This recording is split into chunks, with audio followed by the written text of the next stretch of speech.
2 ദിവസത്തെ യാത്രയ്ക്ക് ശേഷം ഗോളിയാർ എത്തിയിരിക്കുകയാണ്. ഇന്നിപ്പോൾ വൈകുന്നേരം 9 മണിക്ക് ഇവിടുന്ന് ട്രെയിൻ പ്രയാഗ്രാജിലോട്ടുള്ള. ധാരാളം സമയമുള്ളത് കൊണ്ട് ഗോളിയാറിലെ പ്രശസ്തമായ രാജാ മാൻസിംഗിന്റെ കോട്ട കാണാൻ ഓട്ടോയിൽ യാത്ര തിരിച്ചു. ഓട്ടോ ചെന്ന് നിന്നത് കോട്ടയുടെ കവാടത്തിന് മുൻപിലായിരുന്നു.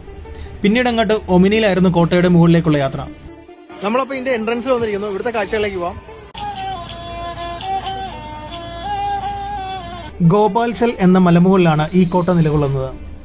3-ാം നൂറ്റാണ്ടിൽ സൂരജ് സെൻ എന്ന രാജാവാണ് ശക്തമായ ആദ്യ കോട്ട നിർമ്മിച്ചത്. തുടർന്ന് സൂരജ് സെന്നിന്റെ 83 തലമുറ ഈ കോട്ട ആസ്ഥാനമാക്കി രാജ്യം ഭരിച്ചിരുന്നു.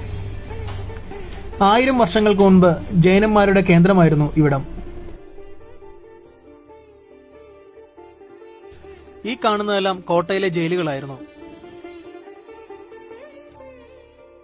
1486 മുതൽ 1510 വരെയുള്ള കാലഘട്ടത്തിലാണ് ഈ കോട്ടയുടെ നിർമ്മാണം പൂർത്തീകരിച്ചത്. 16-ാം നൂറ്റാണ്ടിന്റെ ആരംഭകാലത്ത് ഗ്വാളിയാർ ഭരിച്ചിരുന്നത് രാജാ മാൻസിംഗ് തോമറായിരുന്നു.